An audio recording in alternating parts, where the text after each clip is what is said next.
Senior Fellow at Atlantic Council's Eurasia Centre. He's joining us now from Washington, D.C. So thank you very much indeed for being with us. Israel's premise for the attacks on Damascus was in order to protect the Druze community in the south of Syria. Now, the president, as we've just been hearing, President Ahmed al-Sharaa says Druze groups are going to be left to run that part of the country.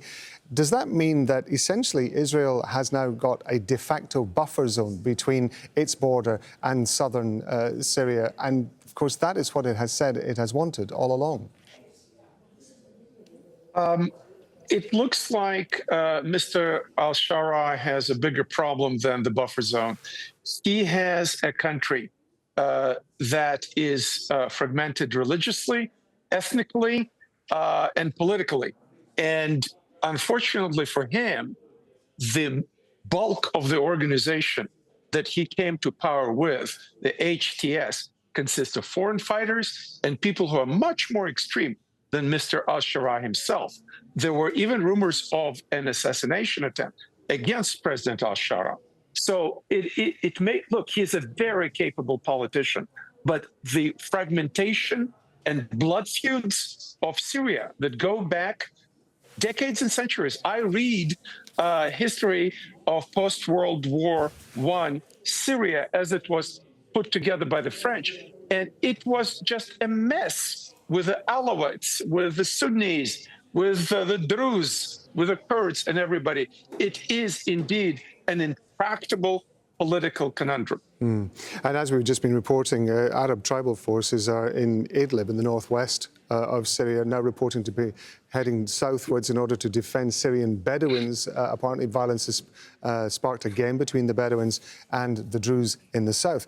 Perhaps working towards what you've just been describing in terms of the fragmentation. I want to ask you, though, in terms of the kind of geopolitics of this, what is a greater threat to Israel, a fragmented Syria or a unified Syria? It's a very good question. I think ideally, in my world, and I'm sure in the world of a lot of Americans and Israelis and maybe Syrians, a peaceful, united Syria as a partner with Israel, probably a member of Abraham Accords, would be ideal. However, this is probably a pipe dream. And as they say, this is the Middle East. It is not a diplomatic interaction that in a normal environment you would expect if there was a flare-up of ethnic violence, in, let's say, Europe. It ain't Europe, and Europe ain't Europe. There were so many ethnic, bloody conflicts in the Balkans, and before that between France and Germany and France and England for centuries. So our assumption that everything can be worked out through diplomacy and just playing nice in the sandbox, yes, it's ideal, but it doesn't work always that way.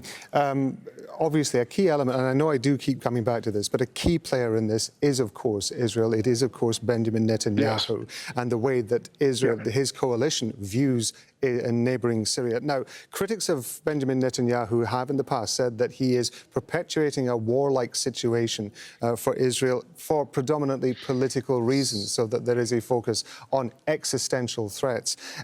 Do you think that we are seeing a situation now where Syria, given the fact that he has attacked Hezbollah in Lebanon, he's attacked Hamas in Gaza, he's attacked Iran, are we seeing a point at which Syria is now being dragged into this and Syria could be part of that equation?